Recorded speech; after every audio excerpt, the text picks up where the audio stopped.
Hello everyone, my name is Kirby G with Kirby G's Points and Miles, and today I want to talk about how traveling for free in the Points and Miles game is kind of fake. And what I mean by that is I recently took a trip to Cancun at an all-inclusive resort.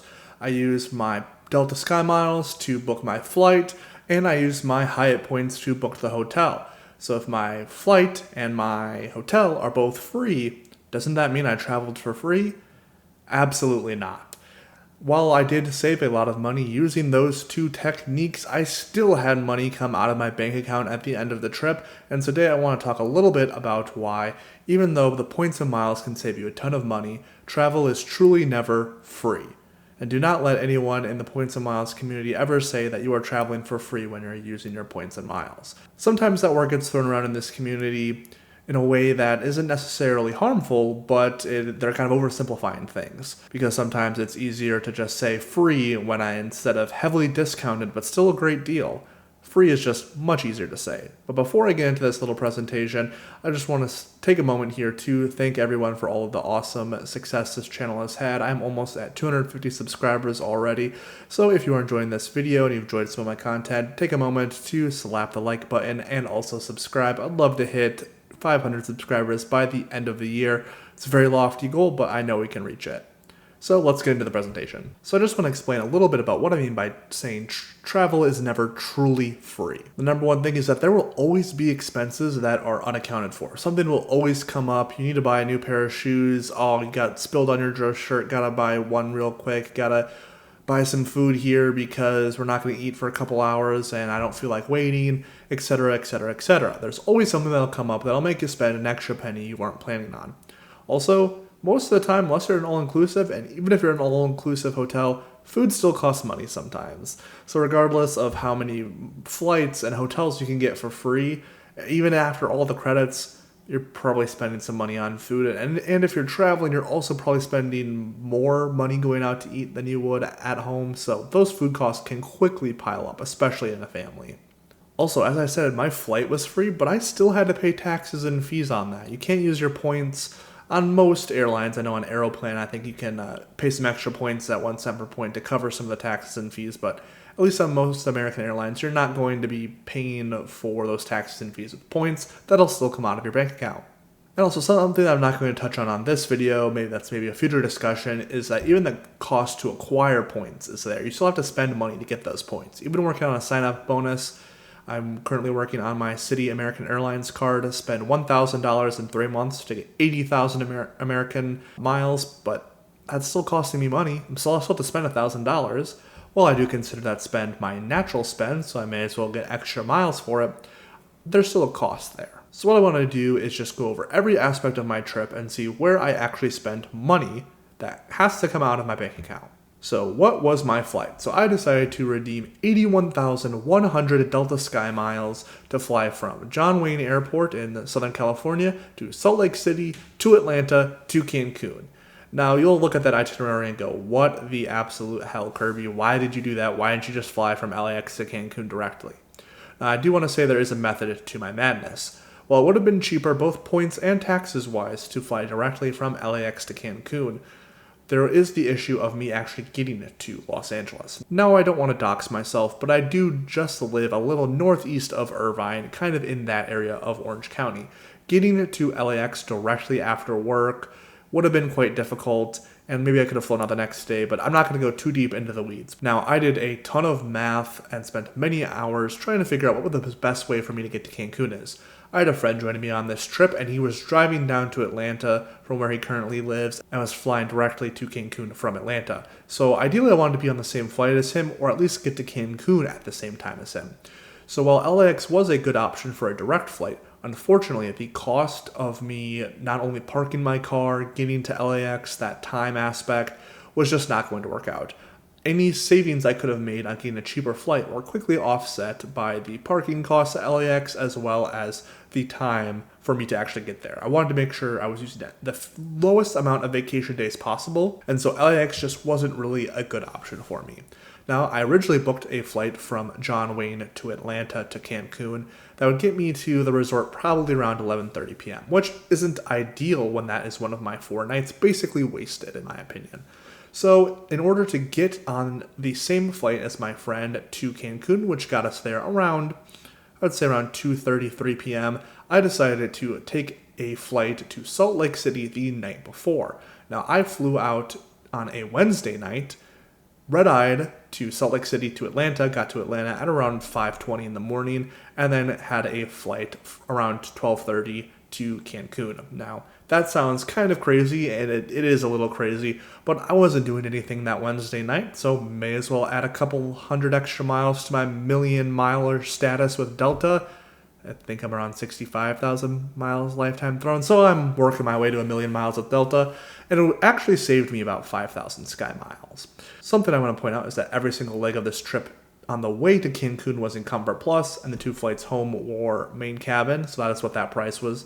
But I also ended up getting upgraded on both legs home, so for 81,000 sky miles, getting upgraded every single leg possible, flying all of it in Comfort Plus, I consider that pretty good value. Originally, I was going to take my 8-hour layover in Atlanta and go to my buddy's hotel that he had for the night and just sleep for a couple hours, but I decided, hey, I may as well be the first person in the Centurion Lounge when it opens at 6 a.m., so that's what I did. I went to the Centurion Lounge, had a bunch of bacon, had a couple drinks, and I just watched the YouTube videos. So, I got to do that, hit up the Sky Lounge, so ideally, this is not something I ever do again. It was for the experience, kind of fun. Would I do it again? No. Would I change anything if I could go back? Also no. But overall, I spent $135.84 on my taxes and fees for my flight. So that's the running counter. Keep that number in your mind. So what about the hotel? As I said, we stayed at the Hyatt Breathless Riviera Resort and Spa. We spent no physical money on this booking. Luckily enough, when you use Hyatt points, they waive any resort fees. So I think this resort has like a 16% resort fee or something like that, so we didn't have to pay anything.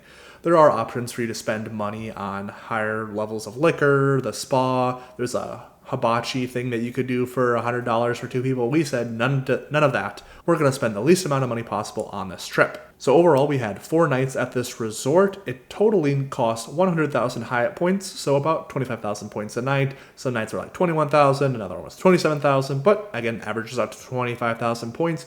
And because there was 2 of us, my buddy actually sent me 50,000 Hyatt points. So out of my personal bank of Hyatt points, I only spent 50,000, and I got about a 2.66 cent per point redemption for that.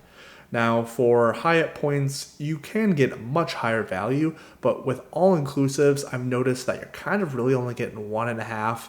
Again, if you were to just double my cost, I would have only got a 1.33 cent per point, which is quite low. I've gotten some nice 3 to 4 cent per point redemptions with Hyatt recently, but in this specific use case, I think it was an absolute win.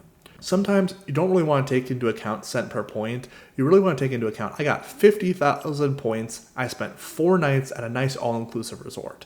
A little over 10,000 points a night. Again, regardless of the cent per point, absolute win in my opinion. Now, we didn't just stay at the resort the whole time. We spent one day doing kind of an excursion where we drove ATVs, we went ziplining, we did some snorkeling, we kind of did some more snorkeling in a cave, and with bats and stalagmites and all over the thing. It was super cool, ton of fun, but there were a couple of extra costs that I was not expecting on this part of the trip. So this excursion was a full day activity. It cost $143.10, which I think was an absolute steal. It's kind of one of the more expensive possible excursions, but just for everything that was included, it was just an absolute blast. Unfortunately, the slides that I brought with me kind of were hurting my feet, and I knew I needed some other type of footwear, so I did spend $19.09 on flip-flops, which was a terrible purchase. They ended up working well enough, but just how expensive they cost versus what I actually got. Total steal. I got scammed. Probably should have cost me like $3, but whatever. My feetsies were comfortable for the rest of the day, so I dealt with that. I also spent $15.94 for ATV insurance. Now, when booking this, it did come with medical insurance included, so if you were to break a bone or something, all of your medical costs were covered up to a ton of money. I don't know what it was covered to, but a pretty decent amount. But if you were to crash the ATV, that was not covered. So if you were to break a tire off somehow, crash into a tree, you would be responsible for covering the costs of the ATV. Now, I have driven ATVs in the past, and I felt confident in myself to not crash, But something they did say is that if someone were to crash into you, you can't say, well, they crashed into me, so it's their fault. It really comes down to the ATV has to be returned in the condition that you had it. Anything can happen on the course, and there's no way to really determine who's at fault. Now, I didn't totally buy that, but for peace of mind, spending $16 on ATV insurance, was peace of mind. Did I crash? No. There was actually some of the people with us I kind of could tell weren't the most comfortable on the ATVs. They were quite slow, so they kind of held us up. But being in the front, I was able to zip along around 35 miles per hour for part of it. So it was a blast. I would totally do it again. And just for peace of mind, $16, not going to worry about it. Now, what about all of those other miscellaneous expenses that come up? I actually ended up spending $5.88 on some souvenirs. Unfortunately, the Cancun airport did not have a pin that said Cancun. I do collect pins from every single airport I've ever visited, so I'm going to have to, unfortunately, just order one off Amazon and just claim I got it from the airport. I did get some Popeyes at the airport in Atlanta. The Delta Sky Lounge food wasn't really appealing to me, so I decided to get some fried chicken. Can you blame a guy? Well, getting a little pudgy there, but fried chicken is fried chicken. Then I also had to Uber both to the airport and Uber home. I saved $10 on my first Uber with my Delta Reserve, so after tip that was $43. Then after tip on the way home it was $30. So $73 on Ubers, pretty nice. I did actually save an extra $12 because of Uber One had a nice little promo and plus some other Uber credits I got from the last one. The Delta Reserve is kind of a low-key superpower. It gave me 3 months of Uber One free, and I do believe that you do get $9.99 towards Uber One every month. It just got charged to me for the first time, so we'll see if that actually works.